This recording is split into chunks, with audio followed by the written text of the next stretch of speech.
Jess Anders. I am the manager of development here at MAA, and I am so excited for our Power Hour today. I have three amazing guests that I'm so excited to talk to. We have Hortensia Soto, we have Angel Pineda, and Jen Barton, and you're going to hear from each of them today over the next hour. So let's jump in.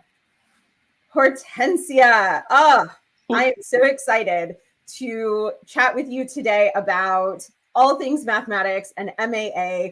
Do you want to give our viewers a bit of an intro about who you are and how you discovered MAA? Oh my gosh, yeah. Thank you first of all, for having me here today. I'm very happy to be here. Let's see, how did I discover MAA? I finished a master's in mathematics education at Chadron State College, and I was about to start looking for a job, and my advisor said, well, you need to join the MAA because they have this focus journal. That was what it was at the time, still is, and they generally have job ads there. And there was a job in there that looked interesting to me. That was the only job I applied to. My advisor said, how come you just applied to that one? I said, well, in that focus, this was the only one that seemed to be a good fit for me. And he's like, aren't you going to apply to other jobs? I said, no, I'm pretty sure I'm going to get this job. I got the job. And I've been an MAA member since. And the rest is history. That is amazing. Yeah. So tell me a little bit about your path and journey through mathematics. What inspired you as a young girl studying math? Was it the problem solving? Was it the intrigue? I'm so curious. Oh my gosh, it was just like a puzzle for me. I loved that. And I loved how I could make it pretty. I was so into like, now in this line, we're going to do this, and this line, we're going to do that. And so, I mean, I used to like rewrite my homework quite a bit until it looked pretty and I thought the reader could easily follow it. I just have always really liked it. It's like a little puzzle for me. That's fantastic. So tell me a bit about what you're up to now. What are you doing? What are you teaching? Let's see, I'm a faculty member at Colorado State University, and this semester I'm teaching abstract algebra and the history of mathematics, and I'm really enjoying it. The history of math is mostly our seniors, and abstract algebra, I have numerous types of students. I have physics majors, I have computer science majors, I have engineers in there, and of course I have math majors. And so I'm really having a lot of fun with that. That's incredible. Tell me more about the history of mathematics. What kind of class is that? Well, I think it depends who you ask what sort of class it is. It's supposed to be a capstone course where our students learn mostly about the historical development of concepts that they've already been exposed to. And so they get to see these concepts from a different lens, and a historical lens. And one of the things that I try to do in this course is really integrate some of the current mathematics and current mathematicians of our field. Because if we just look at historically, it tends to be European men who have contributed to mathematics. And so I actually have a monthly speaker who is somebody from an underrepresented group who comes and talks about the mathematics that they're doing. And then also as a final project, the students they get to interview a mathematician from an underrepresented group and talk about how these mathematicians are contributing to mathematics. That's incredible. Can you tell me a bit more about some of these speakers and mathematicians from underrepresented groups? Yeah, sure. So, I mean, who have I had recently? I had James Alvarez, and actually on Thursday, I'm going to have Alicia Prieto-Langorica. And so I've had Paul Hurtado, I've also had past students, and they come and talk about how historical mathematics contributes to the mathematics research that they do. And then they talk about their research. That's amazing. So let's circle back to you being an MAA member and being involved with us. Can you tell me a bit about some of the value that you've seen as being an MAA member, or some of your favorite moments? Oh my gosh, that's a hard question because I could be here all day. I know we have other people to listen to. What are some favorite moments? I have a very favorite moment. I think my very, very, very, very favorite moment is when I was governor of the Rocky Mountain section, and I attended my first Board of Governors meeting. That's back when we had governors.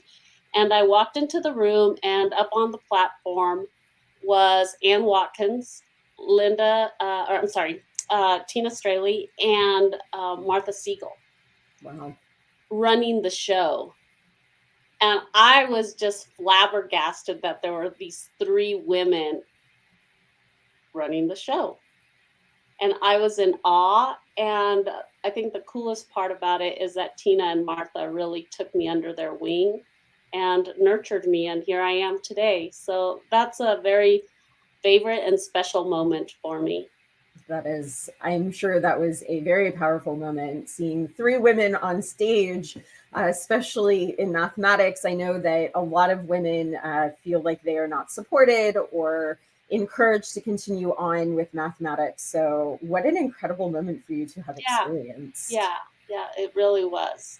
That's amazing. What advice do you have for people who are interested in pursuing a career in mathematics, and for women especially? I think, what advice would you give them? Yeah, so first of all, I would say congratulations for making such a great decision. And I would say have fun, recognize that it's not always easy, but that there's so many doors that mathematics can lead to. I think one of the things that I have recognized and seen as I work with students from underrepresented groups, and especially young women, is that I think a lot of folks who come from underrepresented groups think that mathematics is not a direction that they want to go to, because they think that math isn't a way to give back to society. And I have seen that especially groups from underrepresented groups want to give back. And so I think it's important to let them know that actually mathematics can play a big role in society and in giving back to society. So it's important, I think, to let them know what that can look like. Absolutely. And I think this brings up a really important question. What are some of the myths that you think are important to dispel when it comes to studying and learning mathematics? Oh, that you have to be naturally gifted at it, that, oh, my mom wasn't good at it, so I'm not going to be good at it. I think that's a big myth. I think as long as you really are passionate about it and that you really enjoy it, that, yeah, you can do it. I think that's important to let folks know, is just if we really are interested and passionate about it, that there's a way. Of course, practice makes perfect, right? So keep practicing. It does. It really does. Fantastic. Tell us a little bit more about how MAA has impacted your life, some of the resources or events that you've been able to participate in that have helped you grow your career. Yeah, I think first and foremost, the MAA is my professional home. I didn't realize that in our career in academia that we needed a professional home. And Project Next, being a fellow for Project Next, a blue dot, so shout out to all my blue dot friends, is I realized the value of having a professional home, that I didn't know as a graduate student that I'm going to need this in the future. So it certainly has been that. And it's been a very safe space for me to come and share my expertise in mathematics education. And it's been valued by the MAA community, which I think initially was surprising to me, and I'm very happy about that. And I think through the MAA, I've become much more confident, and that this confidence has really helped me to be a leader. And the MAA has been very instrumental in nurturing me to become the leader that I am today. That's incredible. And you mentioned being a leader, and I want to congratulate you as our president-elect coming up. Yep. Do you want to tell us what you're really looking forward to over the next year? Yeah, I do. And it's very, very simple. I'm really excited about the opportunity to give back to the MAA community, because it has been so good to me. And I really want to be able to open doors to mathematicians who want to come and share how they view mathematics, or the mathematical projects that they're working on, that maybe they're not related to the MAA, but how can I open a door for others the way that the door has been opened for me? So that's what I'm really looking forward to doing, to helping to elevate the mathematics community with the mathematics that they do. And of course, today is Giving Tuesday, so it's the perfect day to give back, whether you give back in the form of time, volunteering hours, a donation, a gift, sharing our message, of course, Giving Tuesday, the International Day of Giving. What a better day to talk about all of these things. I agree. Is there someone or something you'd like to give a shout out to? Oh my gosh. I want to give a shout out to my MAA dad, Jim Daniel, because he has been very, very supportive. And I also want to give a shout out to my students. Because I just can't tell you how happy and excited and proud they are of me for this. And of course, I would be remiss if I didn't give a shout out to my son, Miguel. Oh, I love that. Do you have any parting words or thoughts that you'd like to share with our viewers today? Oh, just enjoy the hour and enjoy listening to our other two speakers because they have some amazing things to share with you. Amazing. I want to thank you so much, Tensia, for joining us today. I think you Jess. have an incredible story. You're one of my favorite members, if I can say that. And I'm so excited to work with you over the next year. So thank you for joining us. Thank you. And everyone who's watching, if you would drop in the chat, where are you tuning in from? What are you excited to hear about today? What questions do you have? We have time for questions towards the end of today's Power Hour. And don't forget, if you can, please make your donation. We'll drop the link in the chat. Awesome. Jimena, thank you so much for making a donation. This is exactly what Giving Tuesday is about. It's about coming together as a community, which of course is one of our core values at MAA, making sure that everyone has the opportunity to learn mathematics, to participate in our community, and to change the narrative about what it means to be a mathematician. Amazing. All right. Next up, we are going to transition and talk to Angel Pineda. I'm so excited for you to hear his story. Angel, welcome. I'm so glad to have you here. Hi, Jess. It's really an honor to be in the same conversation with Tensia and you. So thank you very much for having me here. We all love Tensia. I think she's absolutely fantastic.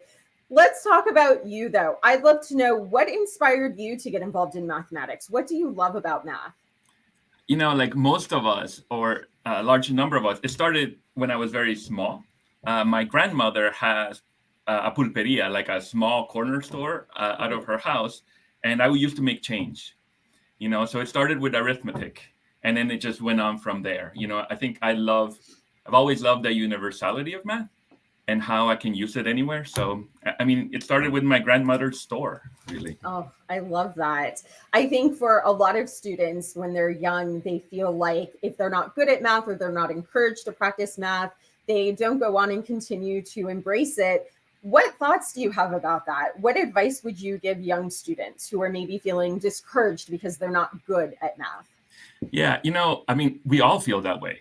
So one of the biggest things that I do is that a student may look at me and think, oh, you know, like he's a professor, right? He must always have felt he was good at math. And, you know, there are always times in which we wonder if we're good enough. And my question is, like, do you love it? You know, because it's much more of a matter, I think, of what you love and effort. So, I mean, I think that, like Tensia made an allusion to this, that I don't necessarily believe that that something that's really that predictive is like whether you're good at math. I think it's much more if you love math and if you want to put in the time. Oh, I love that. Yeah, I was a young girl in school once who failed a math test and was told, you should probably just quit because you're no good at math. And I never want that to happen to anyone else. I think the most amazing part of being a part of this MAA community is learning that practice really does make perfect, but math is not so much about perfection as much as it is about the practice and the act of figuring out how to solve things, right?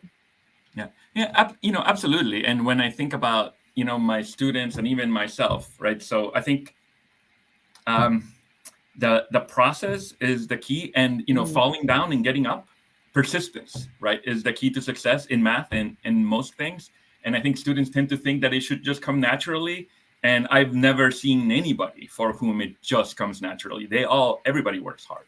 Wow, I love that. Tell me a bit more about your mathematics journey and what you're up to today. Yeah, you know, so my mathematics journey started by going to engineering because coming from Honduras, I'm from Honduras, and, you know, I wanted to have a career that would give me a financial future in Honduras that would be viable. And as an undergrad, I kept liking my math classes, and engineering is awesome, but I happen to love math even more. And my journey started in engineering, went to applied math, and I love the combination of the aesthetic beauty of math. It's just beautiful, but it's also functional. So my work tries to combine the practical aspect of math with the beauty of math. And what I work on right now is medical imaging. So I use math to try to improve how a radiologist will diagnose a disease.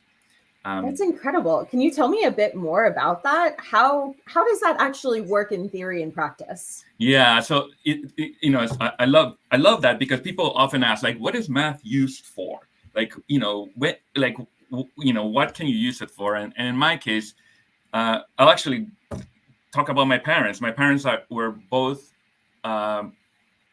doctors in a public hospital in Honduras. Mm-hmm. So I always loved medicine, but I didn't really love the practice of being a medical doctor. So I have a bad memory, so I couldn't do anatomy. So, but I love math. So the way that it's used for, and in my case, it had to do with, if you want to create an image, there's a mathematical algorithm that produces the pictures that a radiologist sees. It's like your digital camera. There's some processing that goes in there. Okay. So you can improve the image by improving the algorithm. And I love that there's theoretical math concepts like a Kramer bound, that's a name for a statistical bound on a mathematical quantity, that can actually help you pick data that will help a radiologist diagnose a disease better. Wow.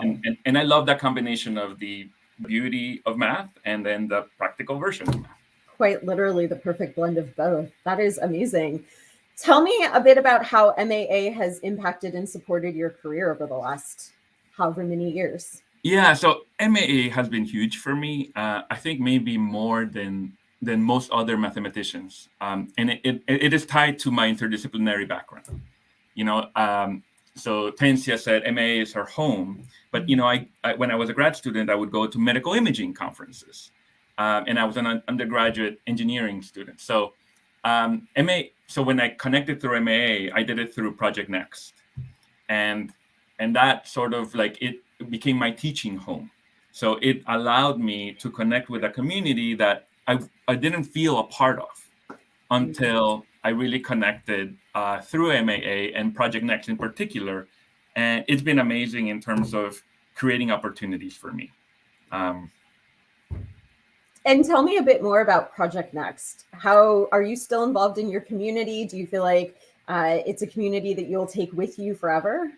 Yeah, so I'm a red 08. The way that Project Next goes is by year. That just show you how long I've been part of that community, and it's really grown into friendships and professional network that is really unbelievable. So I regularly am in touch with people that I know from Project Next, and I'll give you an example. So, I did undergraduate research as an undergraduate, and then I became interested in mentoring it. And Project Next taught me more about how to successfully do that in a way that when I tried it before, I was a failure. I tried to have undergraduates do graduate level work from the get-go. And if you've never done it before, you might do that mistake also. And just having a community of people that you could bounce ideas from has been amazing for me. I love that. I think that is exactly one of the things that MAA represents for so many people, is a sense of community, a place where you can try, fail, learn, grow without fear of criticism or any sort of negative consequence. And that's one of the things I hear so often from our members and from our staff, is that this supportive community has made all the difference. What advice do you have for young mathematicians? Yeah, so young mathematicians, starting from the students, I think my advice is a little bit analogous to the persistence story. That in my view, the key factor for success is persistence. And many people have said it before me, and many people will say it after me. But when you look at a person, you don't look at all their failures.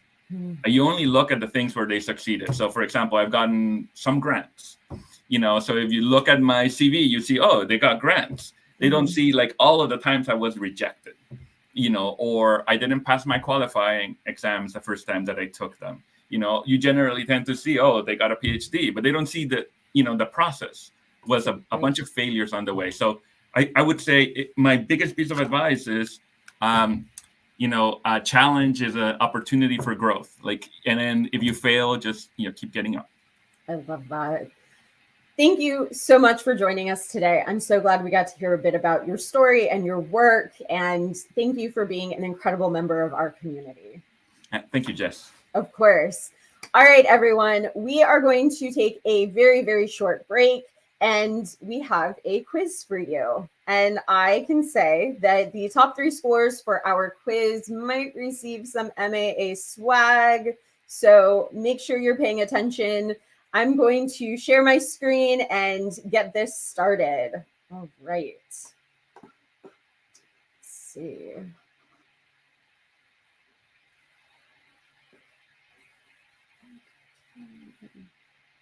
Sorry, everyone. Technical difficulty trying to get this up and ready. There we go.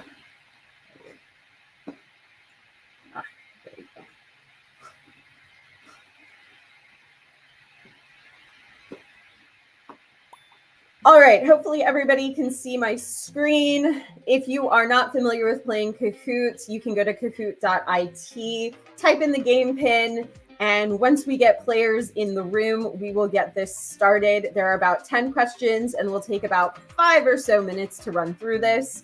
But the idea, again, top 3 highest scores, give us your info. We are going to make sure that you get something from us today. Again, Giving Tuesday is a time to give back, whether you choose to give back with your time, volunteer hours, or a donation. Giving Tuesday is an incredible opportunity for you to learn about the organizations that you care about and the communities that you want to support. So join us. This is going to be fun, I promise.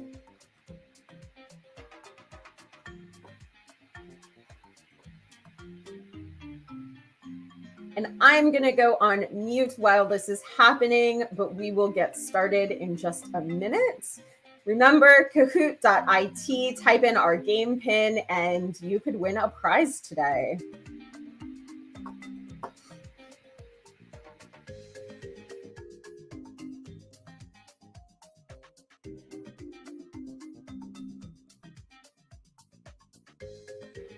I also want to take a second to say thank you to all of our donors today. We are so close to reaching our goal of $10,000. Of course, during this hour, our goal is to reach $1,500 raised, and all of that money is going right back into our community. It supports resources, it supports learning opportunities, events, professional development for our teachers and our professors, and of course, engagement for our community. So if you can, please, please, please make a gift. Any dollar amount goes to support this community. And I hope all of you feel welcome and excited. All right, let's get started.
And I mute it.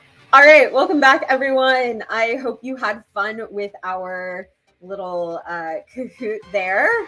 Congratulations to TC, who I believe is Tim, Tensia, and Angel. All right, congratulations, y'all.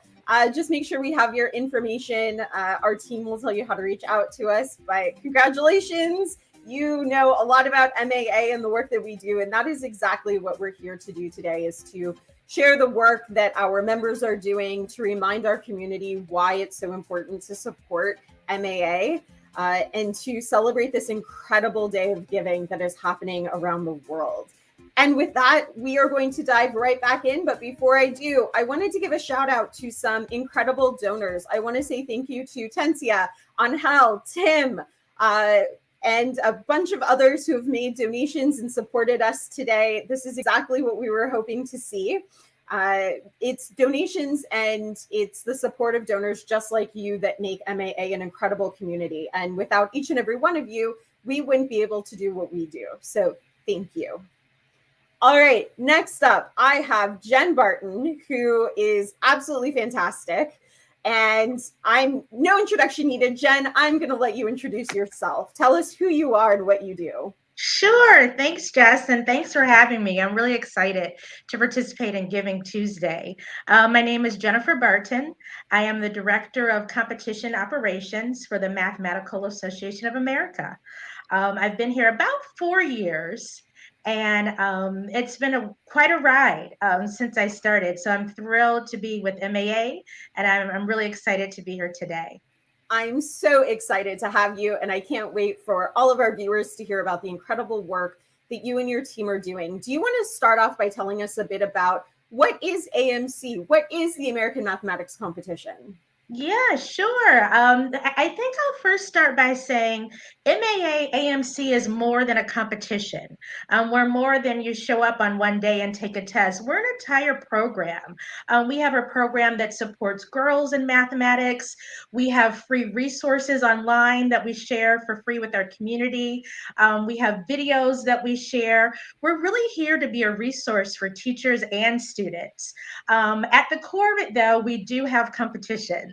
And so my department manages about 14 competitions annually. We reach about 300,000 students around the world every year. So it's really an exciting program to be involved in. That's amazing. And you said around the world. Do you want to tell us a bit about what countries are we in and how are we growing?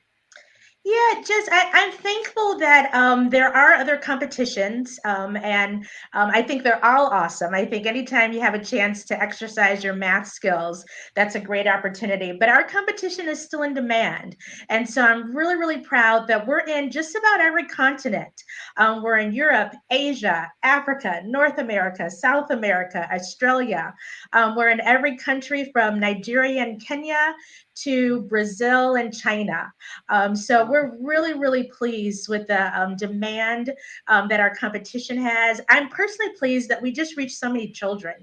We reach students around the world, and they're anxious to take our competition. I think our competition has a great appeal.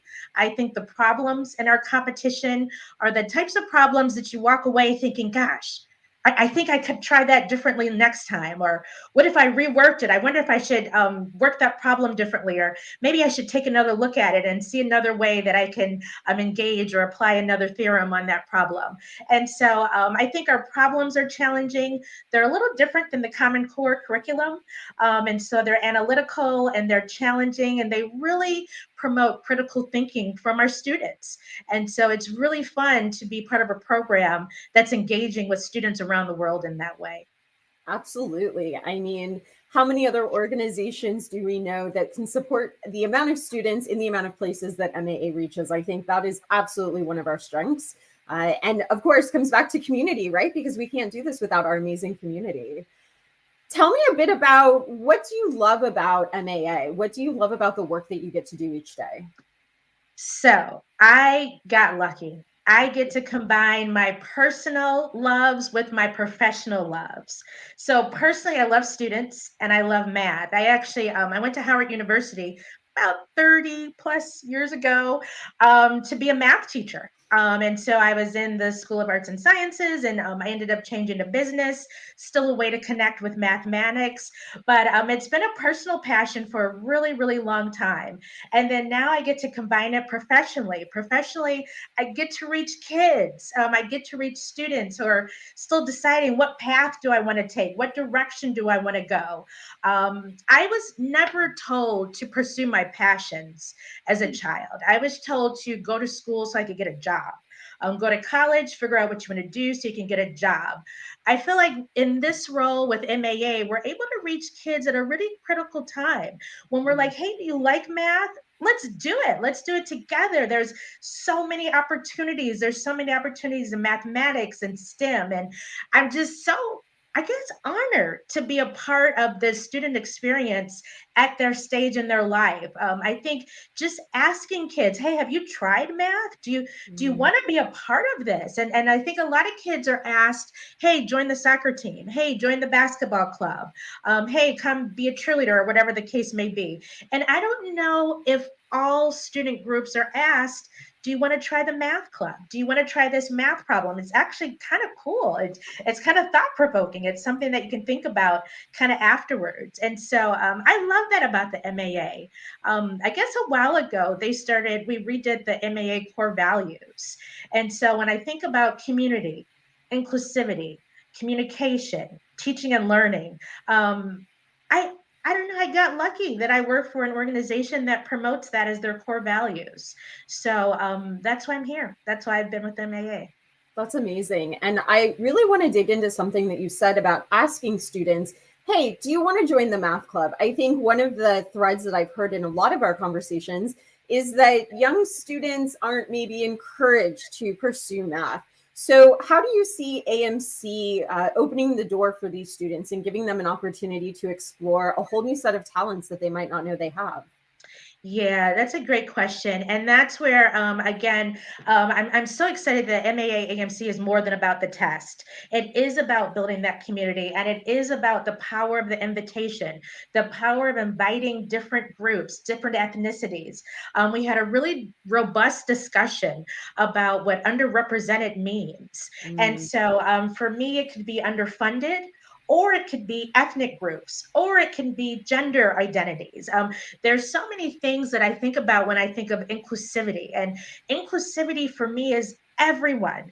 It's the students that are already excelling in math, and it's the students that have never even tried math. And so for the students that have never tried math, I just invite them to try it. Try one of our problems. Take a look at MAA amc.org, because that is our empowered site. And it's a site where there are free resources. You can literally just try a math game for free. We have student-led events, so you don't have to feel like you're on Zoom. There's a teacher focused in on you, and they're looking if you got the problem right. We have fireside chats where kids just get together and chat about their math community. Hey, I don't have that many friends in math. It kind of sucks. So I'm glad I can come to Empowered and find some more friends. Or I do have a lot of friends, and I invited them to the Rubik's Cube event. But I think for students in math, it is about the power of the invitation.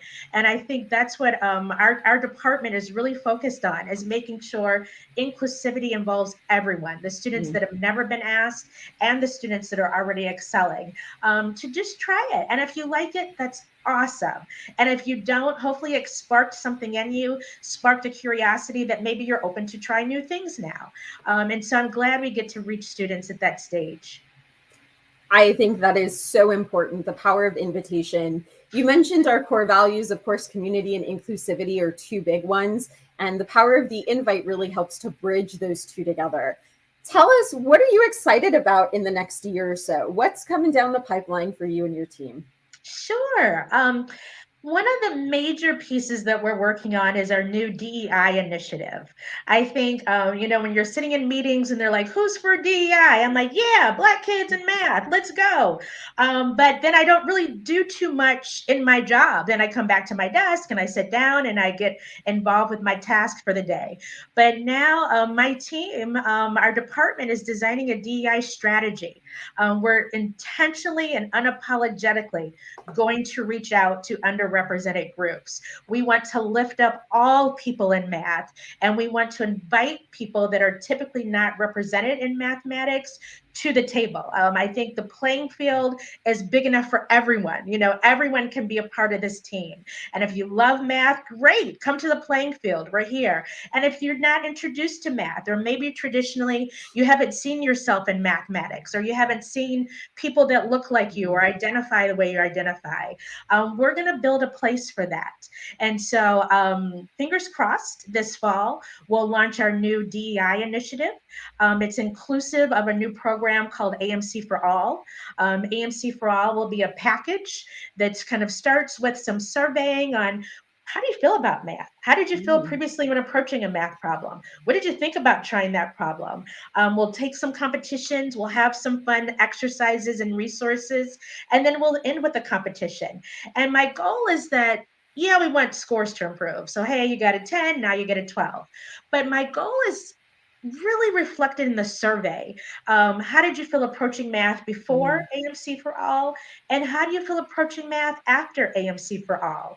And I think if students around the world say, I was okay, I could try it now, that wasn't so bad, we won. Like, that's my job. It's so crazy. That's my job, is just to introduce students to math, give it a try, and see if the types of problems that we offer are intriguing for you.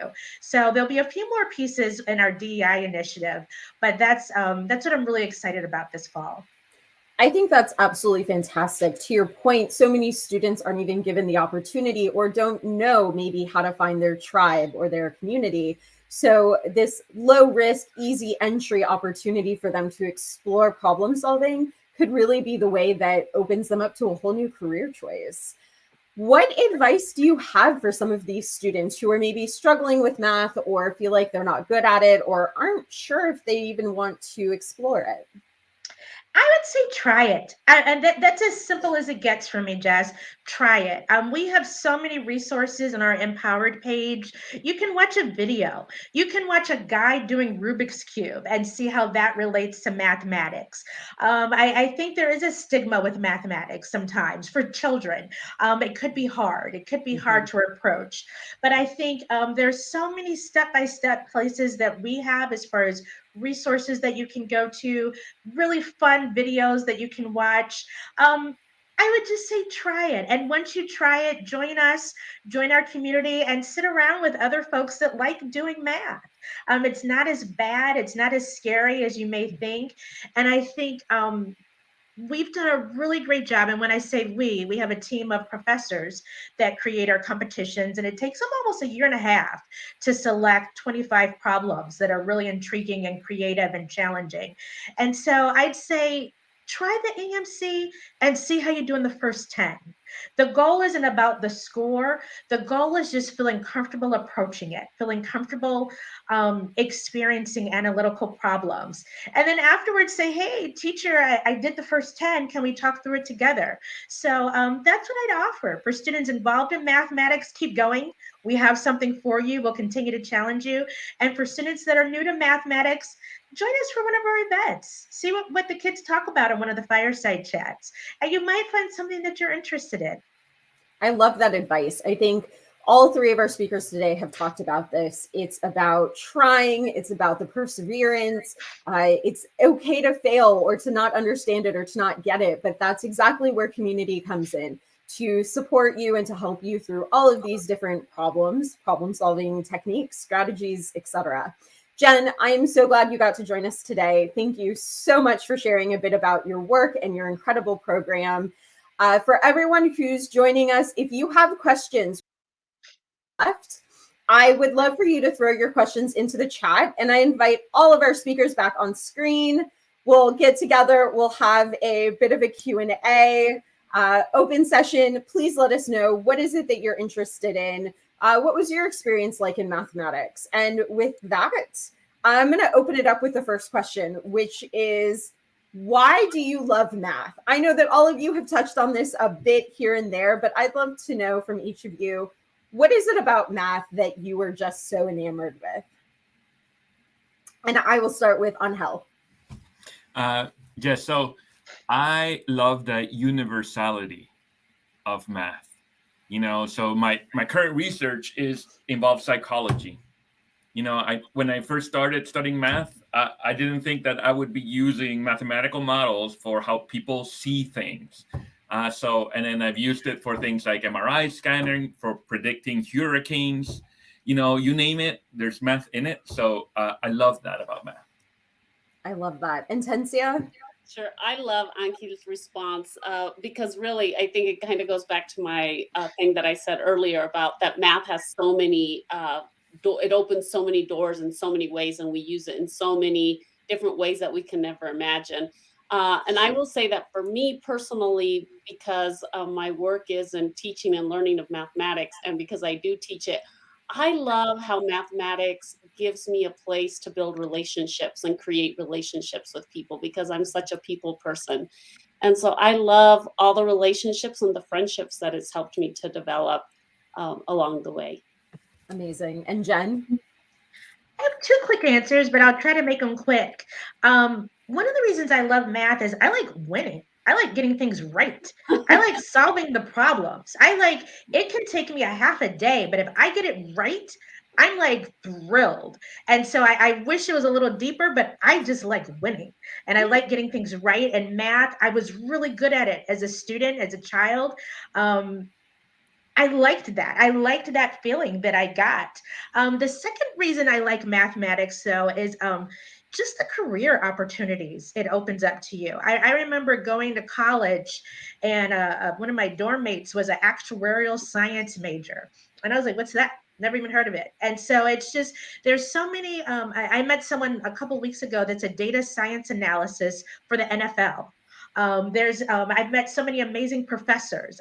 Angel, speaking to the career, Tencia, how this is her home. So there's just so many opportunities in mathematics.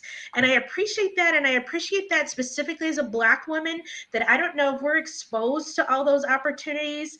And it's like this huge ocean that I just want people that look like me to come swim in, kind of. So those are two reasons I like math. I love that. I think each of you have such a unique viewpoint about why you love math, but I think it touches on so many different aspects of our life. All right, I hear we have a question from the chat. Yes, if someone wanted to teach units of math history in classes, even if not in a full math history class, where do you begin? And I'm going to throw that to Tencia and Angel. I was worried you were going to do that. I think it really depends on what one is most interested in and what the goal of this is. So, for example, if you're teaching a number theory course and you wanted to teach some units of history of math, then I would go to some historical part related to number theory. I think it really depends about what the goals of this are. And so if you're going to target a particular area, then go to that area. And Ankil, I'm sure you have a better answer. So what I actually want to illustrate is something that I think is descriptive of mathematicians in general. They know what they know, and they know what they don't know. And this I don't know about. I love Tim's question because I want to know the answer to this too. And I think maybe we can each take it as professor homework, which is what I do in class when I don't know the answer to something, because I think this is a great question that I would want to know more about, where I can start to use math history to teach my courses better. Awesome. I think this is a real life example of exactly how our community supports each other every day. I'm sure that if you follow us on MAA Connect, you will find a thread very soon about this, so stay tuned. Looks like we have another question from the chat. What current project are you working on that you are most excited about? Jen, why don't I drop this one to you first? Yeah, sure. I'll start with kind of a basic one that involves our systems for MAA. And I know that sounds kind of not as jazzy or as sexy, but I'm really, really excited to be able to support teachers and students in a better way. I'm really excited to I use the phrase ease of execution. I want everything that we do, everything that we share with our teachers to be easy. They're doing so much work with the kids, and now they're dealing with COVID. And then, as if there wasn't already a lot on their plate. So I'm really excited to get some new internal systems that will support our teachers and our students. And then, of course, I mentioned earlier our DEI efforts. I think it's more than about, hey, let's get the Black kid in math. I think it's really, what does inclusivity look like for you? Who does that bring to the table? And how are we lifting that up and being really intentional? And again, I use the word unapologetic because I am going to lift up young women in mathematics. And I'm not sorry for that. I want them to be seen and I want them to be recognized. And I am going to look at Native Americans and say, join us. And I'm going to invite them intentionally. So those are the two projects I'm pretty excited about. I love that. Angel, what about you? Yeah, so I touched earlier a little bit on the MRI stuff, but here I want to say something different. So I'm super excited, and it's connected to the diversity and inclusion, but at a worldwide level. So, your access to mathematics heavily depends on where you were born. So Tencia was born in Mexico. I was born in Honduras. We were fortunate enough to find a way to be educated, but there's many people around the world who don't have that kind of access. So I'm part of a group that provides scholarships for graduate students in developing countries, part of the International Mathematical Union. And I'm super excited about, in a small way, helping to give access, around the world to mathematics graduate students. That's incredible. Tencia, what do you have? Well, let's see. I have a couple things that I want to share, and they're also related to access, but in two very different ways. So one, I'm busy getting ready right now in my role as Associate Secretary of the MAA, planning Math Fest, and we're thinking about how we're going to make sure that folks who don't feel safe attending the face-to-face meeting might be able to participate virtually. So we're thinking about that. And I also want to share a little bit about the research that I'm doing right now, because I just finished collecting data on this and I'm very, very excited about it. I don't know how many people know, but my research looks at creating spaces in which students can learn mathematics using their body. So I'm teaching abstract algebra, and we just created these giant cubes, a giant square, a giant tetrahedron, for the students to really experience and feel the symmetries of these elements, and so that they could then learn about subgroups, normal subgroups, and cosets while experiencing it with their body. And it was just amazing to see it happen. So that's part of my research that I'm doing, and it's really just about gaining access to mathematics by having a space to learn it in a different way. I love that. And again, I keep coming back to community today, but I think this is exactly what a huge part of our community is about, is teaching and learning in different styles and different ways and getting students on board in maybe untraditional ways, right? But mathematics is a part of all of our lives every day in so many different ways. We are almost at time, but I do want to ask one closing question. Who has inspired you? And I will open the floor. Whoever wants to go first, jump in.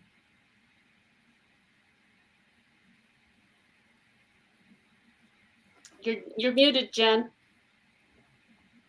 Thanks. Okay. I thought about this question. To be transparent, Jess gave us a heads up she might ask this, and I was like Benjamin Banneker, Albert Frank Cox, Katherine Johnson, and was kind of typing all these names in and doing some research. But you know what? The kids inspire me. The students inspire me. I don't wake up in the morning thinking, let me do Benjamin Banneker proud. I wake up in the morning thinking, God, I hope some more kids try math today. God, I hope they come to our Rubik's Cube event or our online resource. The kids inspire me. I want to change the face of math. I want all kids around the world to see themselves in mathematics, at the head, at the front, at the top. And so that's what inspires me. That's why I get up and come to work, and so that more kids engage with math. Angel, Tencia? Go ahead, Auntie. So who inspired? I think my grandmothers inspire me. But that's very personal to me, but more generally, they were the generation before the first generation students. So my parents went to college. It's the people who didn't go to college and create the opportunity. In their case, they pushed my parents to go to college, who were the first generations. And, I'm now, now I'm my parents' kid. So I benefited from those. So I just think about the families of the first generation kids, sending their kid to a place they've never seen before. And in particular, my grandmothers, that inspires me. I love that. Tensia, Yeah, I who love inspired you? Well, gosh, I mean, I would say my parents for sure. But for me, I have a whole bunch of different people who inspire me. And so I just want to, like Jen, I could make a whole list. And so I just want to collapse them because my parents fall into that. People who are kind, people who are gentle, people who are humble, people who are compassionate towards others. Those are the people who inspire me. Amazing. And of course, I am inspired every single day by each of our members, including all three of you here today. I want to say again, thank you so much for joining us on Giving Tuesday. I hope that all of our viewers got something a little bit new and exciting from our conversation today. I hope you've been able to enjoy learning a bit more about mathematics and of course about MAA. All of you, thank you again for your generosity, for your support. Jen, Tensia, Angel, again, thank you for joining us. And to everyone out there, I hope you have a lovely Giving Tuesday and rest of your week, holiday season. Stay tuned for more updates on our Giving Tuesday page, which we will drop a link in the chat for you. But we are going to have tons of updates throughout the day. Of course, we're still aiming towards our $10,000 goal so that we can continue to support our community. With that, everyone, again, thank you for joining us. Have a great rest of your week, and we will see you soon. Bye, everyone.